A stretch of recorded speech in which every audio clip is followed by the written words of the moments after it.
So my mom used to take me to this guitar store when I was like 13, 12, 11, and she used to like suck up to the owner and be like, Benny's gonna be 14 soon. Can you get him a job? I remember one day this dude brought in this yellow PRS with the birds. And I just like looked at my manager like,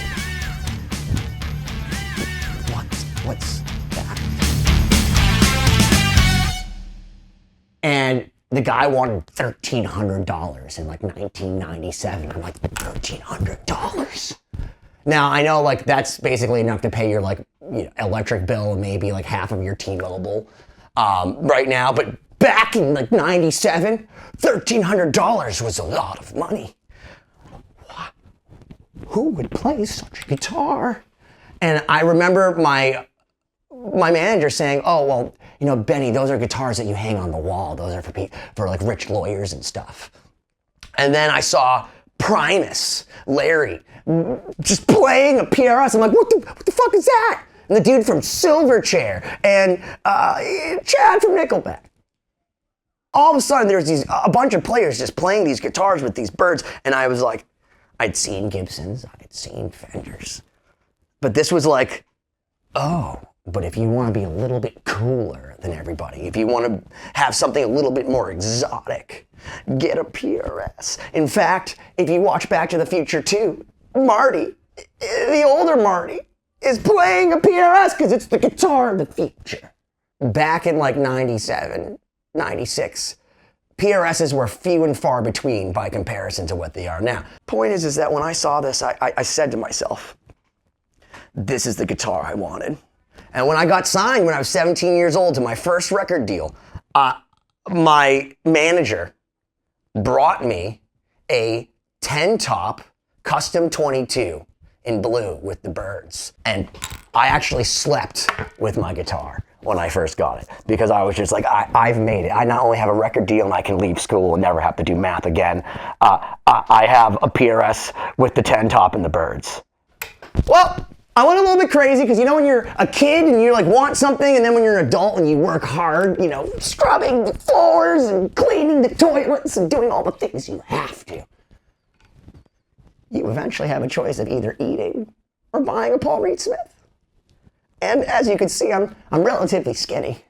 So my PRS collection has thrived. My health, not so much, but I got a bunch of PRSs and I'm gonna show them to you today, rapid fire, because I know you out there, you love when we have like the MK Ultra sensory overload of guitars. And to be completely real, it is a monumental achievement in my life to be able to rapid fire through such a amazing array of guitars, because as an elitist PRS person, it's all core models. It's all made in USA. No, it's not SEs. These are all the real deal. I had to kill somebody on the weekend models. This is a 2003 Artist Custom 24. Well, this one has the gold, but it has the Power inlays, and it had the PRS signature done in Power. Now, if you don't know what Power is, it's an other mollusk. It is not abalone. It is not mother of pearl. It is Power. And it has this iridescence to it that is just magical. I made my girlfriend take out a credit card that I didn't pay off and had to pay insane like APR on because I didn't understand money when I got this in 2003. But this was the most money I have ever spent on a guitar. I think I spent $3,000 in 2003 for this guitar. And it was my first serious PRS beyond what had been bought for me by my label, because I was signed and I'm cool. This is a 1988 Custom 24, and when I saw it, I was like, oh my God, it's the sister to this guitar. And it has such a beautiful 10-top. The flame on this is beautiful, but as you can see, this has the Power and the gold, and this has the normal abalone and the T&B pickups, which I actually like better than these artist pickups personally, but that's just me. And I'm not really a gold guy. And anyone that knows me knows that I'm a sweet switch guy because I don't like too many options. I don't know what this does unless it's a volume. Okay. This is an 87 Custom 24. It has the moon inlays. It has a nice girthy, I want to say this is like the regular carve or whatever they call it with PRS. You'd think I'd know like 50 guitars in. This is a Scarlet Red Burst. So not a cherry, not a black cherry, Scarlet Red Burst. And actually, the last one wasn't a cherry. I believe it was Scarlet Red. So this is Scarlet Red Burst versus Scarlet Red. This has the T&B pickups in it. It's from 1987. Totally original. I love this guitar. And I've said this since day one. Guitars that don't have the 10 tops and don't have the birds, they fight harder for tone. You can believe me or not believe me, but I swear to God, every time I plug in any of these, not as pretty as the other ones, they always are like, holy shit, you should play this one. You noticing a color theme, guys? Again, it's not like I chose red, it chose me. It's just like, you know what I mean? Like in Harry Potter. Like, the wand chooses you, the PRS chooses me. Like, I can't help that this was like, I think this was $1,100 online. A lot of PRSs have like this strange fade to it. So this has like even though it has a beautiful, beautiful 10 top with this chevron pattern, which is this up and down flame versus the landscape flame. But what attracted me to this, besides the price, is there's something about white pickups on red that just is like, this thing sounds awesome, looks awesome, and great custom 22. I want to say I bought these within like a week of each other. This is a 1990 and a 1989. 89, 90 Paul Reed Smith standard and a special. This is the standard and this is the special. I mean, you can know that this is a special because this actually hasn't been modded, but the special, which I believe was only around for about 2 years, I want to say 88, 89, instead of the sweet switch, came with a knob because so many people were customizing them. So this one has the knob versus the sweet switch. So this is technically not a standard, it's a special. They both have the uprouting tremolo, the man tremolo, which is freaking badass. And this one has the HFS pickups and versus the T&B. So in 89, most standards came with the HFS and vintage bass pickup, but you could still order the T&B. So this guy ordered the T&B, and this guy got HFS because this is the special. And they both have the moons, but I'll tell you that these guys sound great. I'm a firm believer of just straight mahogany death tone machines, and these are great examples. So this guitar is a beautiful transitional period for PRS because this is in 91. And as you notice, this has the long heel versus this is a 91 that's the short heel. So the difference between 10,000 and 12,000 in 1991 was the difference between having the sweet switch and the tone knob and having the short heel versus the long heel. And they thought with the short heel, sometimes they were getting dead notes. So PRS was like, oh, if I extend the heel, it'll make it better. But I personally like the way it plays, and obviously there's a whole mythos to the short heel, but these are both 91s. And this is a 91 standard, and the really cool part about it is it has birds. And other than on the internet, when I Google it and then I find this guitar, I have not seen another 91 standard with birds. And it has the wide thin neck. For me, my favorite PRS profile, they both have the HFS and vintage bass pickups. Both play incredible. But again, 91s that show the difference in transition with just 2,000. Just the difference of 2,000 guitars. We've made it out of the reds. Now we just go down the color spectrum. So this is a 1986. This was my first serious PRS. And I've talked about this. I got it on Christmas, and what a Christmas present. Because this is PRS number 670, which means it was the 670th PRS ever made in their factory.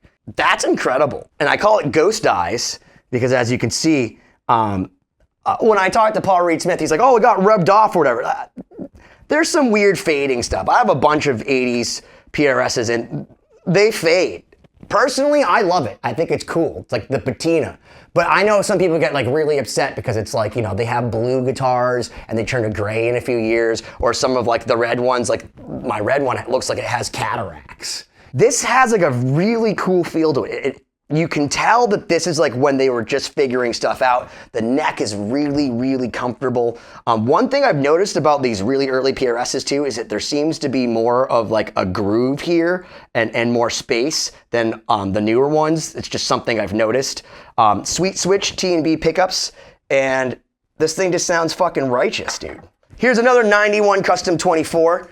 It has the multi-tap pickup switching, which was a cool option at this time that kind of made these HFS and vintage bass pickups into single coils. This is 91, so strange period. So this doesn't have the sweet switch, but it has the short heel. So in summation, the other one we had the in 91, and this is 11,000. So between 10,000 to 11,000, we lost the sweet switch. And between 11,000 and 12,000, we went from the short heel to the long heel. So we've demystified that, guys. So in 91, lots of changes. I mean, all of these guitars are just beautiful. Brazilian rosewood fretboard. So anything before 92, I want to say, was Brazilian rosewood fretboard standard. And this one is like a beautiful tortoise color. So as you can see, we're going from red to kind of burnt tobacco to tortoise, because I'm a maniac. This is one of my favorite PRSs because not only did I get it for 600 bucks, I saved it because the previous owner had totally sheared off the headstock. It's like when you go over and you see like somebody's dog and it's like limping and it's like, oh, I just stepped on him by accident. I didn't mean to. What the f***'s wrong with you? So I basically made him feel bad about himself, as he should, and took this for $600. And I've had 4 or 5 of these P90. This is a P90. This is basically it's called the Mccarty Soap Bar. This is the most inconsistent model for me as far as sounding good. I've had like 3 pickup versions. I've had 10 top, 2 pickup versions. And some of them have sounded kind of mad to me, but like this one in particular, it just sounds great. And it just goes to show, it's like, again, it's the animal that you've saved from the shelter that just loves you more because you took care of it. I'm not a big P90 guy overall, so this fills like a huge void in my PRS P90 heart.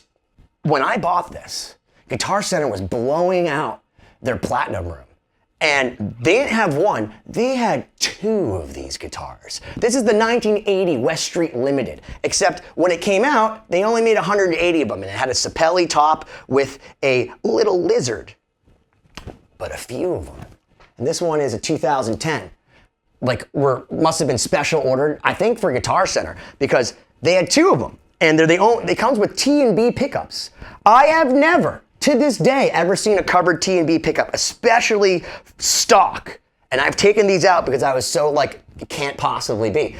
These are T&B stock pickups with the gold on chrome 2-tone thing going with a brass bridge, and there was 2 of them. For $18.99, it's a lot of money. I see these things go online for $4,500 to $5,500 all day for one of 180, which granted has a Sapelli top and this little inlay. But I have to surmise that the one with the covered pickups that's all mahogany is a whole lot rarer. It still has the beautiful Sapelli top with the little bird. This is supposed to be a copy of what Paul did in 1980. So like this is supposed to be one of the earliest West Street. That was his first factory. So when people say pre-factory, unless you're talking before 1985 or 1984, unless you're talking before 1984, you're talking about the West Street factory. Then they moved to Stensonville, Maryland, or wherever it is now, but there was another factory. In 1980, there wasn't a factory, and this is what he was making. And one of the cool things also about it is it has no backplate, and there's no screws for the backplate. The reason he did this was because he was sick of having to fucking take the little screws out and then adjust this thing. Because, you know, some people like to go, and some people like to go, ah. This guitar has changed my mind about bolt-on PRSs. I'm sad to say that my fiance got this for me as a present, and I was very, very unappreciative to her. And at the time, I'm like, what do you mean you got me bolt-on? Because they're great guitars. This guitar is amazing. It is a PRS hollow body CE, which means it has the bolt on, it has a nice maple neck, It's got like these plasticky bone looking birds, but nice. I believe it's a Mateo blue or whatever you call it, but it's beautiful. It's got a nice little flamey flame, not too much, and a beautiful cutout F-hole. Now, it doesn't have quite the topography.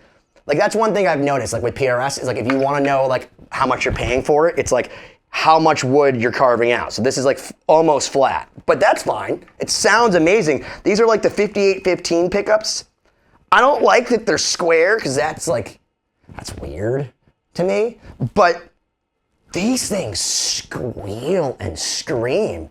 And I don't know what it is about this guitar, but whether it's the coil tapping or just the slight flame of the maple on the neck, like it's got like a nice satiny finish to it. This guitar went from I don't know how I feel about it to legit.